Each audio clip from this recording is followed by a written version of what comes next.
Welcome to Tone Talks. Welcome to Tone Talks. Welcome to Tone Talks. What up, y'all? This Tone Talks in the building. Here to have a great discussion today. Y'all know we've been away for a week, but I appreciate y'all waiting for us to get back. You know we're gonna be talking about these debates this week. I'm gonna focus on the second debate. I'm gonna focus on that second one because it was kind of crazy, deranged. They ain't talk about race all that much. I got Yvette Carnell on the line. I'm gonna bring her in a second so she can give her opinions on this debate. For me, in a lot of ways, this goes to the article that we just read on The Hill, which was titled "Democratic Senators Want Reparations to Go Away." In that article, we have Dianne Feinstein, Senator of California, basically say that slavery was a long time ago. Let that go.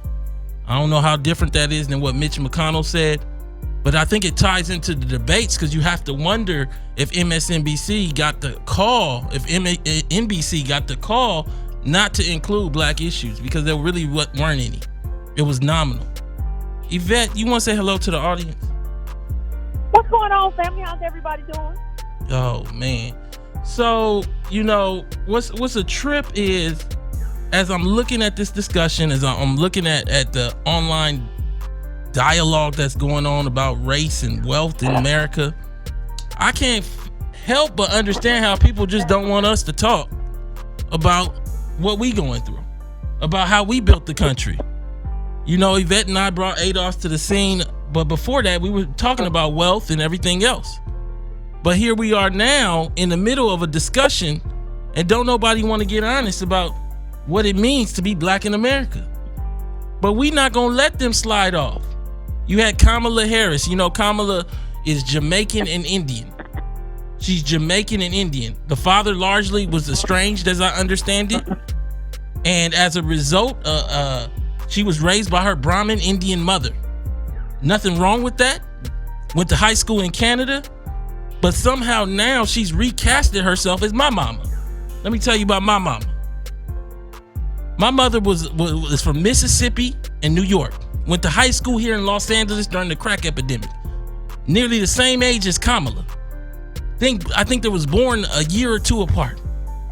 I don't understand how Kamala is trying to steal my mama's story. Let's talk about it. You had on the debate, essentially, Kamala Harris talk about busing, and we gonna get into that, and segregation, and Joe Biden, but what she didn't talk about is black issues, a black agenda. What she didn't talk about is the reality of being black in America. But we gonna talk about it today. We gonna get into it. So essentially, look, here we are having the discussion about wealth in America, about race in America. I want to go through the questions to have that discussion. You know we do this by questions here on Tone Talks. We're doing a debate recap. We're focusing on night 2. As you know, night 2 had Bernie. He up there fumbling and stumbling. Bernie looking older. You had Biden up there looking like a ex-boxer. You had Kamala up there. She done forgot whether she's for private insurance or not. You got Marianne talking about New Zealand. She tried to get to reparations, but Kamala cut her off. You had Buttigieg, and he didn't even have an answer for his own city about race relations in his own city. That's what we dealing with. But let's deal with these questions. Number 1, did Joe Biden fumble away his frontrunner status? Can he overcome his racial history in America? Number 2, is Kamala Harris the conclusion of 30 years of bad black politics? Number 3, what was Marianne Williamson thinking with her answers? You know, there's been a lot of sharing of her answers. She was the most Googled term on the internet, whether that's for the good or the bad of it. But, you know, I want to talk about her for a second. Number 4, is Bernie Sanders done, but his ideas still surviving? Number 5, looking at this thing, has the Democratic Party forgotten ADOS and decided to just talk about DACA and immigrants instead? That's what we talking about today. So I'm gonna come right up to the top, and you know I'm gonna come to the question sometime in the middle, and I'm gonna throw it right to Yvette and ask her, did Joe Biden Well, actually, what I'm going to ask you is this question, but you can talk about the debate in general and then come right into it. Did Joe Biden fumble away his front runner status, and can he still be the nominee with his racist past? Well, I think he kind of fumbled it to a degree to Kamala in a sense, because she called him out. Like, there were two moments really for me. It wasn't just Kamala, but it was that what we talk about with boomers all the time, when somebody said you're holding the torch, and the older people have to let it go. And he was just like, I'm still holding this torch. He didn't give any relevant reason why he still should be here. And I thought he just looked old, and Bernie just looked old, and Kamala challenged him on the busing, and he didn't really have anything to say about it. Now, she pivoted away from reparations, which was awful, to turn this into a personal story where she could come out with the shirt and all of that, to pivot away from a reparations question. You could have answered the reparations question or spoken to that and then pivoted, but you just pivoted. And so I think he came away looking old and just kind of like he wasn't quick and swift. And I think a lot of people are going to be asking themselves whether or not this is the guy that they want to challenge Donald Trump, just in general, just outside of what we're talking about in terms of how he looks. I agree. For me, I look at what Joe Biden got validated by Barack Obama. Before that, to me, he was much of a, he was there, but he was always on the fringes. I remember when he started running, didn't nobody really know who Joe Biden was other than like the people that really were in politics. I'm talking about when he was running against Obama in 2008. For me now, somehow, because of Obama being a black president, understand Obama didn't deliver any politics to black folks. Understand that Obama gave us Joe Biden, but now we're finding out Joe Biden's history, and it leads you to question, why did Obama pick Joe Biden if he was representing black folks? And I have to start to look at this thing and wonder, was Joe Biden the front runner ever? See, he was placed there. He was placed in a position. He reminds me a lot of that governor in Texas. You remember him? What is it, Rick Perry or something like that? When he came out against in 16, and they said that he gonna take on Trump and he gonna knock Trump off, and you put him out there and he couldn't read or nothing. He had to put the glasses on and he was fumbling. Joe Biden is a couple levels above that for me. Now, the bigger issue than age and just having lost a step is the reality that Joe Biden is the architect, maybe not the chief architect, but one of the architects of the modern mass incarceration system that has put more black men in jail than all women on the planet. 20 million black males, 700,000 incarcerated, 4 billion women, 700,000 incarcerated. Go check it out. And I think that we don't understand that there is no apology. I don't care if Cory Booker says it or Kamala says it, that fixes this. Now, his answers, whether it be, it's a constant deference to the state all of a sudden, don't make sense. Well, the state decided. See, we need people who are going to be full-throated. And what we got right now is people that are looking for excuses to justify some awful decisions that impacted not just black folks, but poor folks across America, but particularly black folks. To me, Joe Biden, he didn't take a step back. He took a step into the Joe Biden that me and Yvette Carnell and ADOS and many people in black America already thought he was. That's just my thoughts on it. So number 2, let's get right into Kamala. Is Kamala Harris the conclusion of 30 years of bad black politics? Let me explain. You have a lot of people on the internet that don't understand the nuance of identity talking. Whether it be white folks like the gentleman at BuzzFeed who I had to tweet today, who did an awful article about how Kamala and blackness is what we're talking about when we talk about her being Jamaican and Indian, to celebrities from Jamil Hill to Reginald Hudlin to a number of other people that are out here calling the discussion around Kamala Harris's identity about bots or created by bots or about birtherism. It's not about any of that. Let's slow it down and explain. Let's explain. So let me say this. This discussion is really, really about identity in America. American descendants of slavery is a concept that me and Yvette came to because black America has been lost. African American is a flawed term. It's a continent and a country. We've talked about this. If you are from Kenya or Nigeria or South Africa or Zimbabwe or Haiti or Jamaican, you do not call yourself African American. in your home or anywhere else. In many cases, in the African country, you call yourself by your tribe. But somehow it became a doorway into the normalcy that black folks had created through their blood, sweat, and tears during slavery and Jim Crow. Come on, let's walk through this. As Don Lemon said on CNN, being Jamaican American does not make you African American. But we got to make it clear, because obviously everybody want to play games around that. The reality of Kamala's story is that she is an Indian woman. She is part Jamaican, but raised by her Indian mother. And I give the Indian mother credit for creating what she created. But she can't take credit like this is coming from the sister of of Kamala's mother, that everything that Kamala is because of her mother. And then all of a sudden, take my mama's story. Let's talk about it. I think for a lot of us, you talking too much for white America. White liberal America, sit back. When y'all talk about your stories, I don't care if it's Jewish, Irish, Italian, I don't say anything because I don't understand that story. Y'all don't understand, and you trying to preach to us about our identity. Kamala doesn't understand our identity. See, she attacked Biden over busing. Am I right, Yvette? Over busing. Yeah. The busing narrative was about being locked out of resource. It's about being locked into American blackness for generations. What you see with Kamala is that her mother, who was Indian, Brahmin Indian, go pull up the chart. It's the most elite Indian in the caste system, was here to go to school and to teach as a professor, and was teaching at Berkeley. So to get our kid from the black schools to the white schools, she put her on a bus. Now, Kamala represented on a tweet that this school was this was the second integrated busing for that school district. It wasn't. The high school was already integrated. Junior high school was already integrated. See, there wasn't a full completed narrative of segregation in this community the way that Kamala tried to paint it. Let's talk. Now, the elementary was in the process of integrating. But that bus that she was using, I'm going to say it wasn't meant for her seat. That seat was meant for my mama.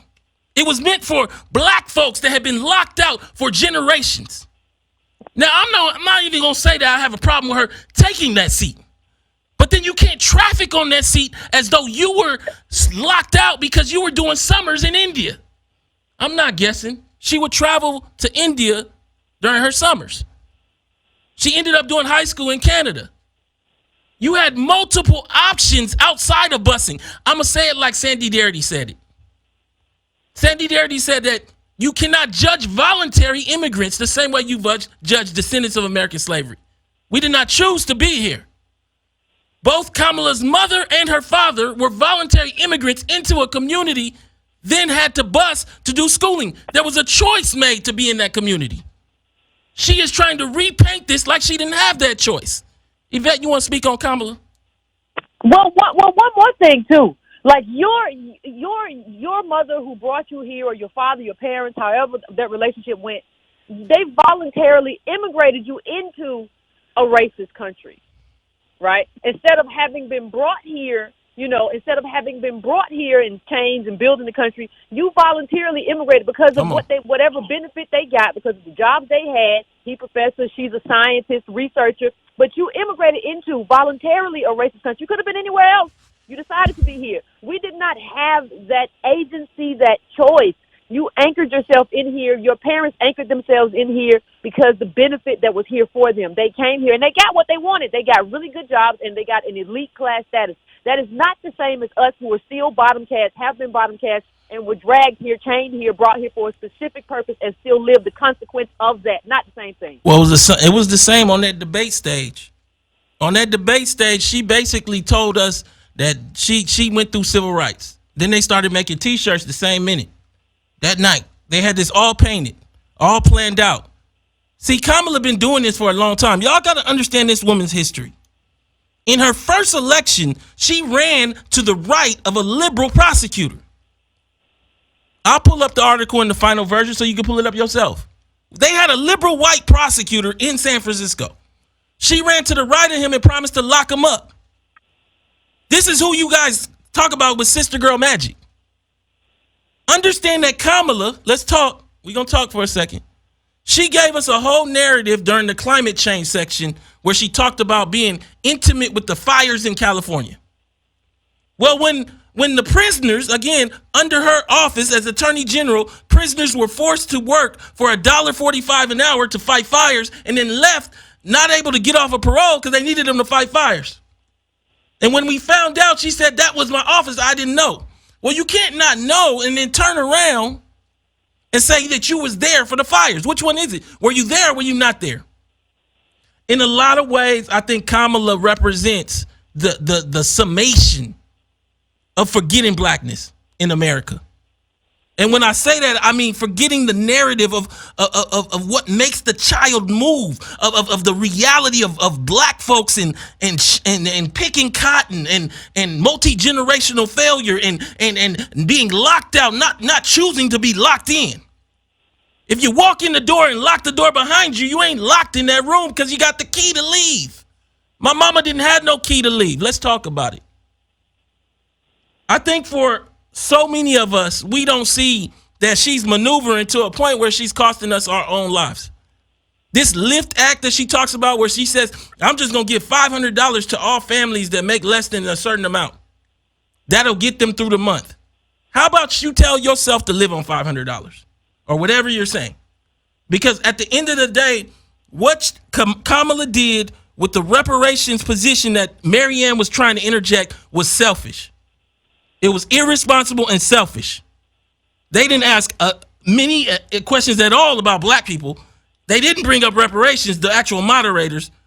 The moment it's about to be brought up, she shuts it down so that she can interject a point that white America clearly doesn't understand and much of black America doesn't understand. Is not her point to make. Yvette, you want to say anything? Well, I want to say one thing, too, that the black people do too often. Like, people will say stuff like, well, you know, the prisoners were fighting fires before Kamala, so why are you blaming Kamala? They were doing it before her. The point of having this kind of, quote-unquote, black representation is to change things. That's the point of us investing in electoral politics and the electoral process is for you to be something different than what came before you. And you cannot say that you did not know. You cannot say as an excuse, well, it was always that way. The whole point of electing you and taking a chance on you is for you to do things differently than white people. If you're not going to do that, what's the point? Well, I guess the point is, like, you know, we trying to play identity politics. I saw a lot of identity politics. Yamiche, I think that's her name, from PBS. She said she pointed to some identity politics. You know, Kamala, at the end of the day, is a black woman, presuming that the father is an Indian Jamaican. She is a black woman, I get. But this is the problem with blackness in America is that, see, before 1960, again, according to the Smithsonian, the amount of black immigrants that were in the country was less than 1%. The few that were here were students. After 1980, it jumps to 4 million people. It coincides with Ronald Reagan. That's who introduced the massive influx of black immigrants. And the reason why I bring that up is you got to change the identity to match the reality of your population, or what happens is Kamala gets to be Indian, Jamaican, and African American. But we just get to be nothing. We just get to be black American and can't access it because Kamala blocking. Because she willing to stand there and not say nothing about nothing. She said that in her first agenda items are what? The middle class and DACA. So a black woman that's running as African American that is not African American has decided to avoid ADOS people and use their story to get on the stage and worry about illegal immigrants rather than the people that built America. None of it makes sense. None of it makes sense. So let's go to the third question. But before I do that, this is Dash Radio, Dash Talk X. Please call in 323-230-4610. I want to hear from you. I want to hear what you thought about the debates. Oh, Yvette, that debate, Joe, you know, they said Morning Joe said it was a mess. I think he said something like that. He said it was a mess. Yvette, what you think about what Marianne was doing on the debate? You know, I had Marianne Williamson on this chair. She talked about reparations. I was hoping that she was going to get to I told her in a tweet and an email, if you want to shake the stage up, start off with reparations. She ain't listening to me. Yvette, what you think about Marianne? Well, you know, I thought Marianne was trying. But you know what? One thing I will say, I appreciate her injecting that into the conversation. You know, the other thing was I had more. There would have been no levity in that debate. There would have been nothing worthwhile. Everything that came out of that, all the conversation that came out of that, she said some good things and some other things. I was like, Marianne, what you doing? What you doing talking about you going to call the girl and call her sister girl or whatever she did? But it was still like the word reparations and that as a thing and a theme for the night, it had to come from this white woman. That's the biggest point. Like, it had to come from her. It didn't. Nobody else on the stage. Everybody on this stage. We got Kamala on this stage. We got people say they believe in racial justice. Bernie Sanders say he marched with King and all this stuff. So why is y'all want to make fun of Marianne Williamson all day? But why is she the one having to bring this up? I'm with you. Let's take the first caller of the night. Caller, what's your name? Where are you calling from? This is Marlon from Oceanside. What up, Marlon? So what's your thought on the debates? Give me anything you want to talk about.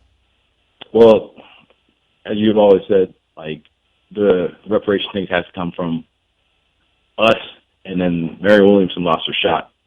And if she's going to go for it again, she has to come out hard, or it's not going to happen, and she's going to be done. So, no. What was your thoughts on Kamala? All right, I don't want to be saying like she's trash, but she's trash. But you got to clarify that. You can't just call her trash without use descriptive words to say what you mean. Okay. From her past histories and what she's done, she's not a candidate for ADOS, period, point blank. And if she's like, I'm going to use these four terms. It's not from me, but for myself, there are plenty of us or ADOS that's either confused, co-signed, cowards, or collaborators. And myself, I used to be confused, but I realized I'm not a collaborator and I'm not co-signed, so I have to be a coward. So I'm trying to condition myself from that conditioning I have to be more brave and say what you say, truth to power. Ooh, man, that's a powerful call. Let me take another call. Ooh, that was powerful, huh, Yvette? That was powerful. Yeah, I had to figure out which category I fell into. Ain't no other ones. Ain't no other ones. We got another caller. Caller, what's your name? Where are you calling from? You got to turn your background down. Caller, what's your name? Where are you calling from? My name is Frank. Frank, what's your thoughts on this thing? Well, I don't really have thoughts on that, but I wanted to ask you a question. Do you think we as ADOS, do you think we need Jews on our side? Do you think we need a powerful white group? Or do you think we can just do this by ourselves? That's not the discussion today, Frank. I don't mean no disrespect to you. I want to know your opinion on the Democratic debates. It's wide open for you to talk about it. Just give me your opinion. Okay, well, on the debate, hands down, Harris won that one, no doubt about it. Why so? The way she destroyed Biden. Biden's the only leader. He's the only one that has a real chance of being the nominee. And Harris demolished him. Even Republicans. Matter of fact, I was looking at a couple of Republican sites today, and they all said hands down that not only did she defeat Biden, but she's scary, and she might give Trump a hard way to go. Like I went to 10 different Republican sites today. They all said the same thing. Like, not only she smashed Biden, but man, she looks scary, and Trump might have a problem with her. So I'm thinking like she might win the nominee. All right, man. Thank you so much. Look here, man. To me, we got to learn politics, Yvette. This is a candidate. Understand that Kamala, in the middle of the debate, rose her hand for two things that will make it really hard for independent voters, let alone Republicans.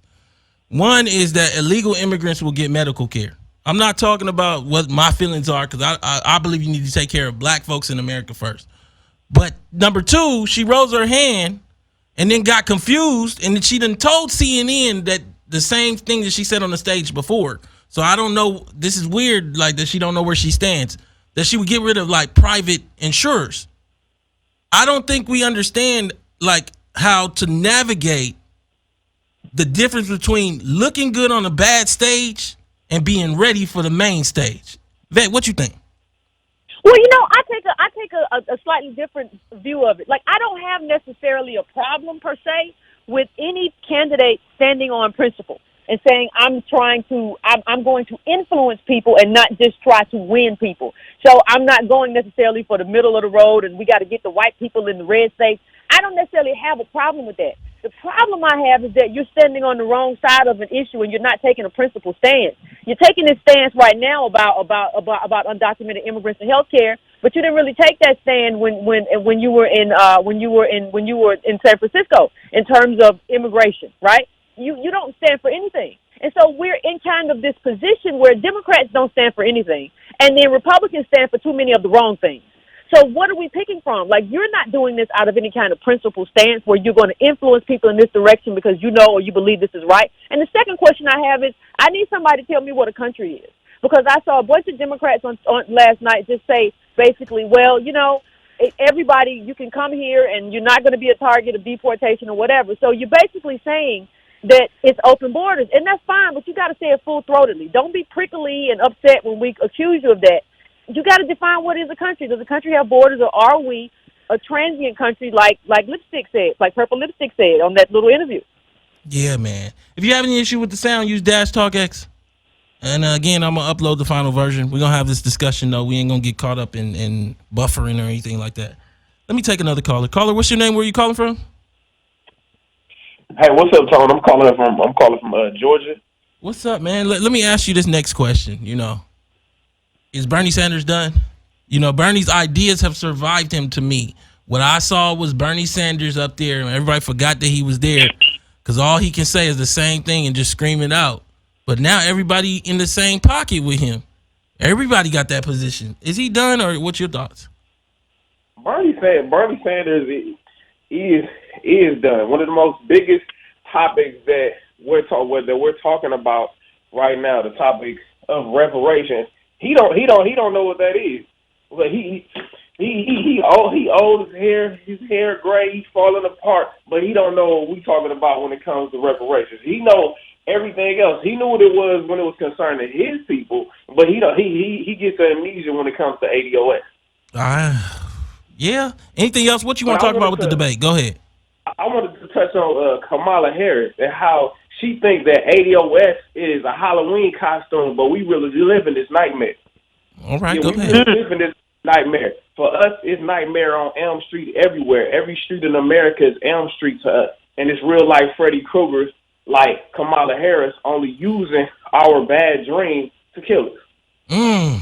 You know, I believe, look, Kamala introduced truancy laws, the laws that allow parents to go to jail if their kids are late for school or miss too much school, to California, the whole state, under a Republican governor in Schwarzenegger. This is what she did.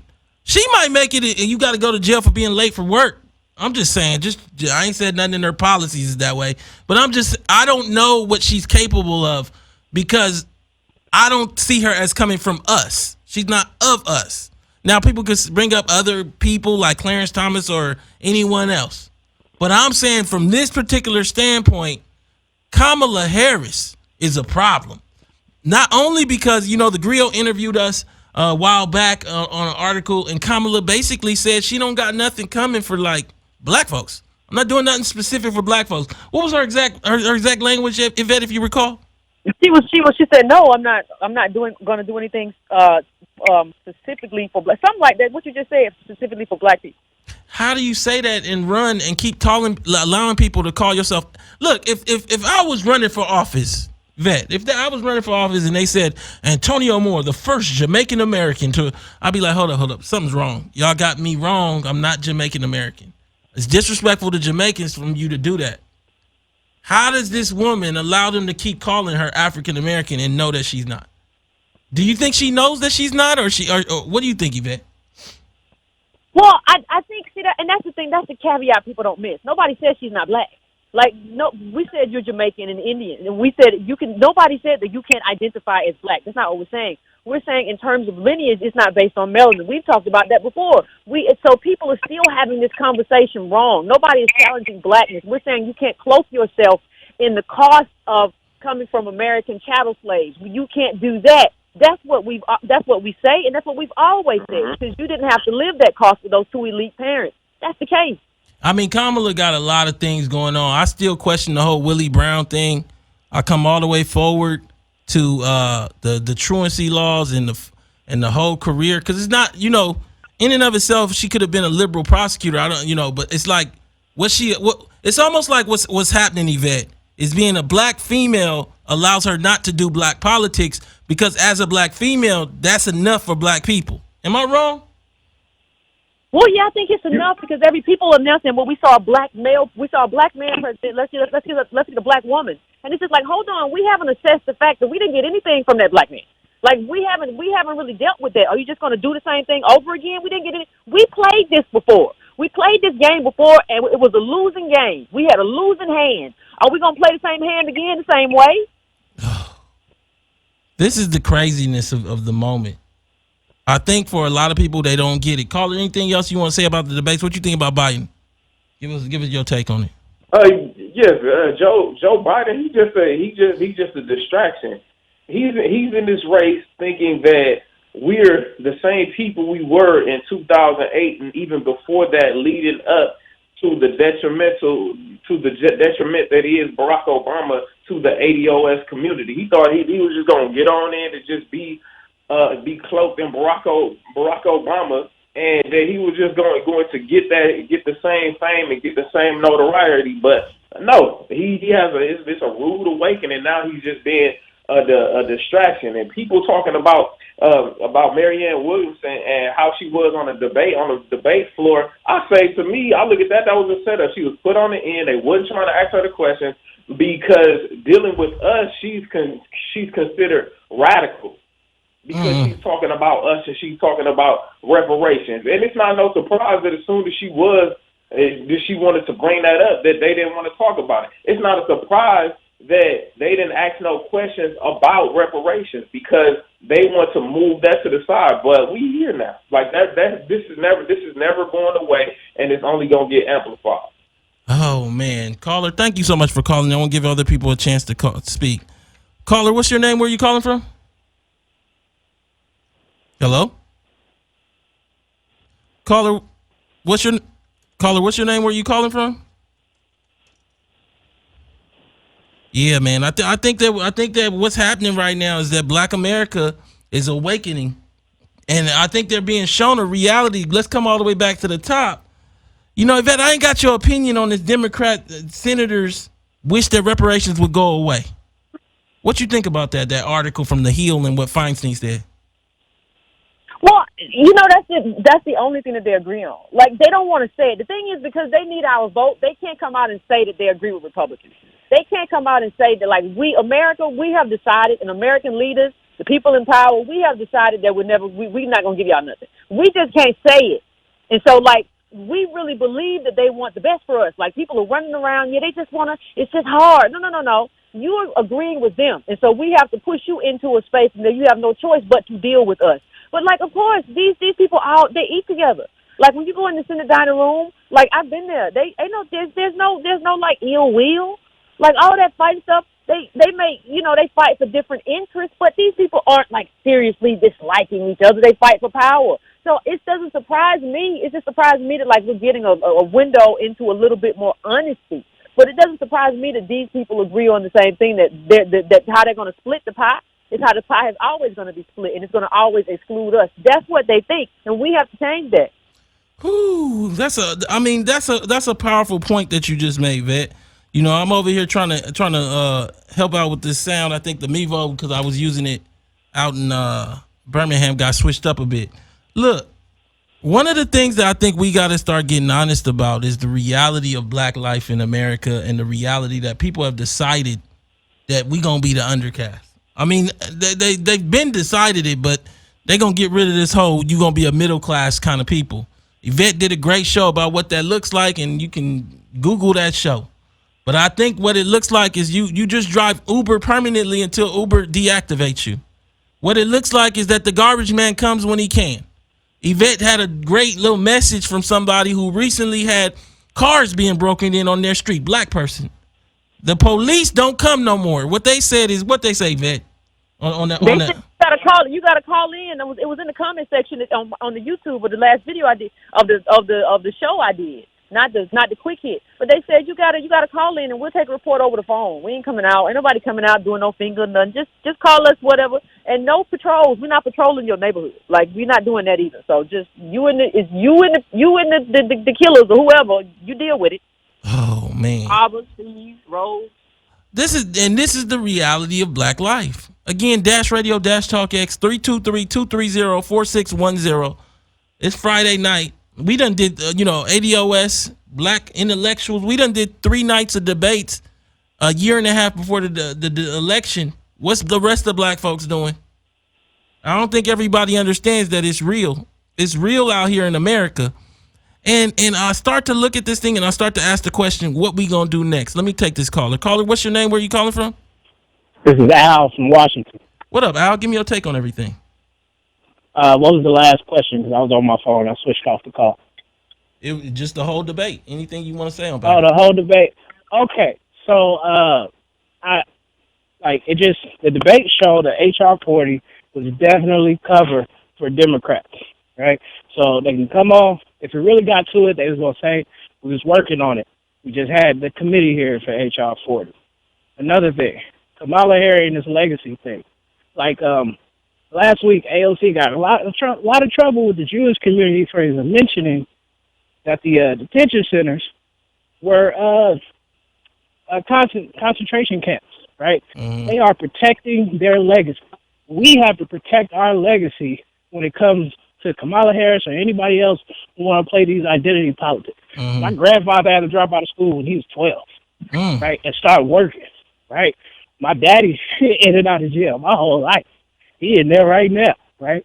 My life is fucked up. I almost wasn't able to get a house because I needed $3,000 to drop my DTI ratio, right? And I asked my grandfather for it, and he was just like, "No, go find it somewhere else." Excuse me. This is the legacy of black life. Small little things like $3,000. You don't think it's that much, but the black life from listening to you and Yvette, like I realized that $3,000 is double. I saw a tweet. Almost 2 black families. Yeah, $3,000 like 2 black families. Middle black family in the nation worth $1,700 without depreciating assets.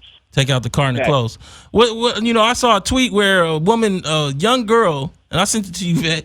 She paid off her daddy's child support for her, and the daddy was crying. It was like a video. It ain't make a lot of sense to me because it's weird because like this wealth transfer to the daddy or the mama for child support that was supposed to support her as a child. It was the oddest thing ever. But this is what we got as black life, and it's going to be more of it. Caller, thank you so much for calling in. No problem. So, look, let's take another caller. I want to get as many people in here as possible. Caller, what's your name? Where are you calling from? What's going on? It's Reggie from Boston. What up, Reggie? I seen your shirt at the HR 40 hearing. Yes.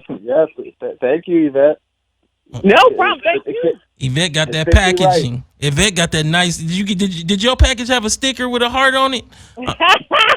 I believe it did. Yeah. It was beautiful, wasn't it? It was a clear little bag. But look, Reg. Let's get to it. Let's get to it. We ain't gonna let him slide off. Reg, tell me what you think about this debate and go on and hit Kamala Harris because I know you got some tasty ones.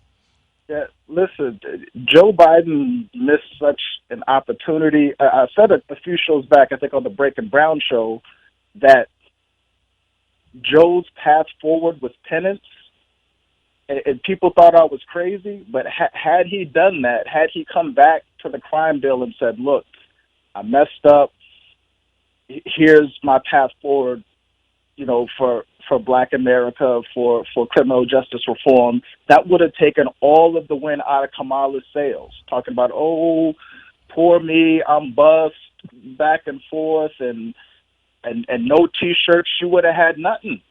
Joe Biden, he could have just coasted. Yeah, but I think you're asking Joe not to be Joe. Joe was built, he was cut out of the fabric of that northern whiteness that also was a reflection of that southern whiteness. That whiteness that believes a different kind of story about black folks that, we don't want to talk about. But the truth is, I think sometimes we imagine white folks as though Jim Crow and slavery didn't happen. That's just my belief. Like maybe he just need to apologize. And I believe, as Yvette has pointed out, some stuff don't get no apology. When you destroy families with incarceration and create a whole system of an underbelly of black males and black women going to jail, I don't think you get no out. Yvette, what's your thoughts? Well, no, I agree with Reggie that could have been, because people are so ready to forgive. Everybody's so ready to just, when anything happens to us, everybody's just so ready to put it behind them. Well, we can start from here. But I agree that, like, no, we should, our position specifically, forget what everybody else believes, our position should be like, this is a non-starter. That should be a lesson to everyone else. Look, these ADOS people, they ain't playing no more. They've been playing, but they ain't playing no more. Like, he's out of here. Joe Biden is out of here. That should be, he should not be, and he's at the top of the heat. It doesn't make any sense. Oh, man. Again, Dash Radio, Dash Talk X. You can support on the Super Chat. Look, man. Anything else you want to say about the whole debate, Reggie? Go on, give me your take. Yeah, just that Kamala, played that beautifully. Just as far as, from a political standpoint in terms of political theater, like she played that off so lovely. And it kind of goes back to Yvette's point, when we were discussing Biden, how America or how black folks in the past, we've just been so quick to just want to forgive and to move on, and just how the way she was able to capitalize on that and pivot. We just have to be very careful not to just get caught up in, just all of this emotion and really fact check.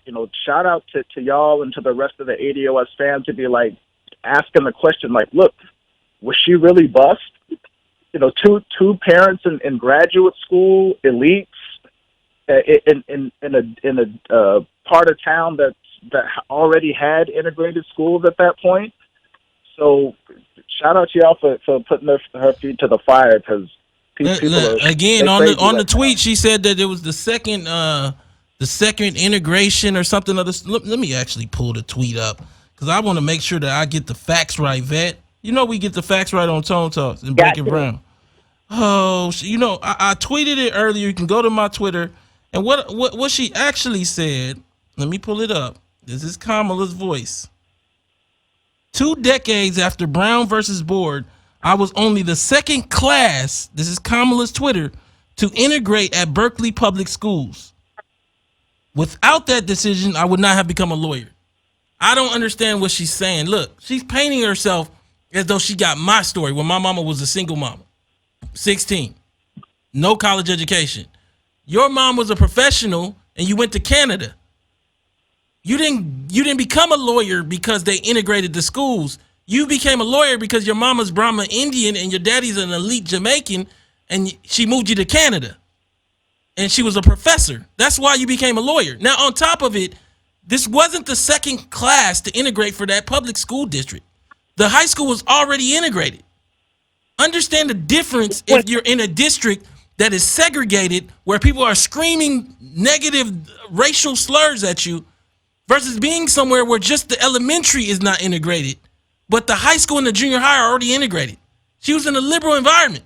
Now, I'm not saying it was perfectly correct or right, but I'm saying to you, she repainted this as though she was in the deep South walking and getting stoned, to me. Yvette, what you think? Well, yeah, I think that's what happens, though. Like, and see, what we don't understand too is these people are doing that. They're anchoring themselves in a political capital. An amount of political capital is going to run out. Like, what I'm saying is that this is going to run out. You don't have political capital forever, and you have to keep it and hoard it for your group, and make sure that political capital is hoarded for your group. What we have with Kamala and what we have with Obama are two people who have taken our political capital and used our struggle, cloaked themselves in our struggle and our lineage, and then used it to benefit the rest of America and not us. If you're going to use my political capital, then you have to have a specific agenda for me. You have cloaked yourself in me, and you are not me, and then you're going to get there and do what Obama did and give us the LIFT Act, which is a class policy. It's not a race-specific policy. Well, then just cloak yourself in elite biology, which is your mother, and Stanford professorship, which is your father. Don't anchor yourself in my experience. I'm not even going to deal with the fact that Kamala is married to this white man, and we would never accept that if Obama was married to a white woman.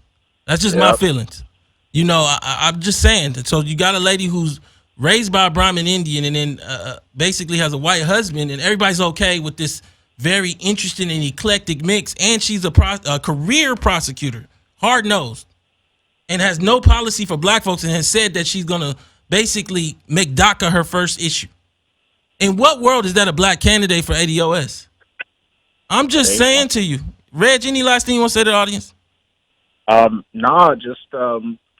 No more political capital. The ADOS bank is closed. Give me an agenda. Oh, yeah, man. Thank you so much for calling in. I'm going to take one last caller. Caller, what's your name? Where are you calling from? Oh, I think we lost him. Vet, let me tell you. Here goes somebody. Caller, what's your name? Where are you calling from? Nicole calling from Florida. All right, Nicole. Give me your take on the debate. Give me about a minute and a half. Anything you want to say? First of all, Kamala was real smooth how when I can't think of her name, the white woman brought up reparations, she jumped in. Oh, I think I'm black. I think I can talk about this. And then she didn't say anything specific. She just said, yeah, I believe in reparations, but she didn't say anything specific. And then in addition to that, Biden looked bad up there when they was talking about how he wrote that letter to stop the busing program. He looked like he was about to start crying. He looked old. He looked out of touch, not connected, like he think that we're just going to come and vote for Uncle Joe and all of that. And the truth of the matter is, I think I want Trump to win because I think it'll. Yeah. Let me jump in here. I got to jump in here because Trump just this week said that he ain't for reparations either. Look, we can't create a false alternative. I just want to make sure because I don't want people to jump on my show and say that we Trump supporters. Look, let me say this because I gotta support. I gotta basically jump in because what we dealing with is ADOS is already being casted as right wing or some weird stuff. I don't support Trump. ADOS generally don't support Trump. Individually, people can have their opinions. We can't create a false alternative out of somebody who literally has gutted your community. That is what Trump has done with tax cuts. You don't feel it yet.